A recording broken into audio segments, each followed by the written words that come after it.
Hello, I'm Zosienka. I write and illustrate children's books. I have a story to share with you today that I've written called The Moonkeeper. It's published by HarperCollins.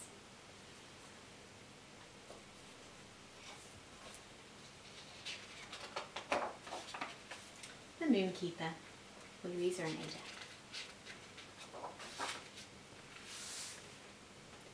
There is a letter addressed to Emile. He's been invited to attend the meeting of the night creatures to hear a very important announcement. The night creatures have chosen him as the new moonkeeper. Emile is honoured because this is a very important job. Emile prepares himself for the task.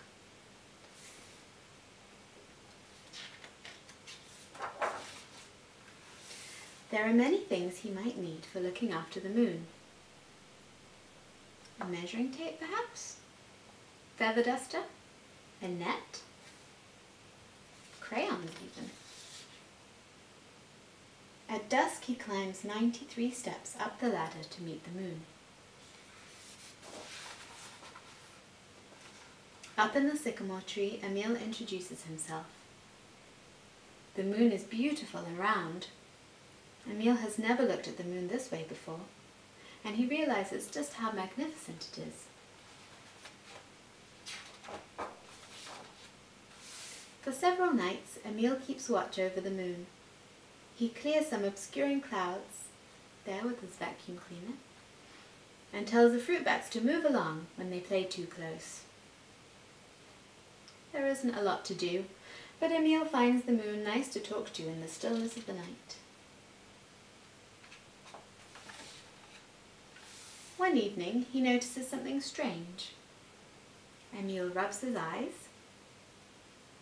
Is the moon getting smaller?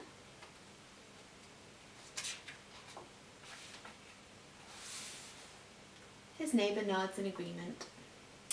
Yes, indeed, it seems to be shrinking. The change is slight. To be certain, Emile draws a picture of the moon each night and compares it to the one from the night before. Here's his first sketch. Then the next one, it's smaller, and it's smaller and smaller and smaller. Emile hadn't imagined a problem such as this. He rummages through his tools and instruments, but there is nothing there to protect the moon from disappearing. Think, think, think, thinks Emile. Have you had enough to eat, moon? Or are you sad? Maybe the fireflies can cheer you up with a riddle, says Emile. Which fish only swims at night, asks a firefly. A starfish, replies another. Emile giggles at the joke and sees that the moon is smiling too. He phones his cousin in the jungle to find out how the moon looks over there. It isn't good news.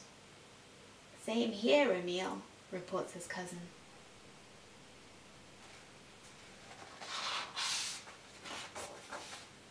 The moon grows thinner and thinner until it's no thicker than a thread. A big green bird lands beside Emile. I've lost the moon, Emile tells the bird. I was supposed to protect it, but I don't know how to make it stay.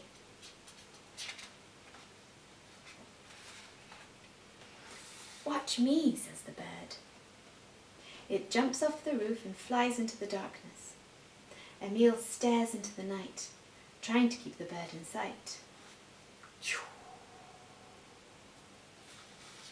I am back, says a voice behind Emile.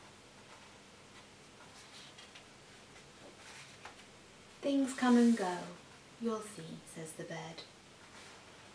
And then the moon blinks and vanishes. The night is dark, but Emile pictures the moon in his mind and repeats the words of the big green bird until he falls asleep. When Emile wakes up, there's a new smile in the sky. You're back, he whispers. Each night the moon grows bigger and bigger until fills the sky again.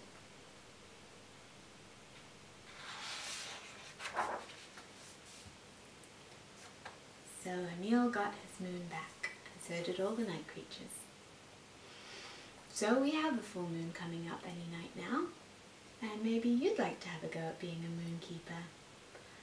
If you'd like to try, you can draw sketches of the moon the way that Emile did. Maybe you could think about what tools you would need for looking after the moon. We have some activity sheets, so you can try out all these things. You can find that at www.debbiebeboagency.com/activities, and we'll add a link beneath the video as well, so you can follow straight through. So yeah, take a look out of your window in the evening, see if you can see the moon. Have a go at being a moon keeper, and good luck!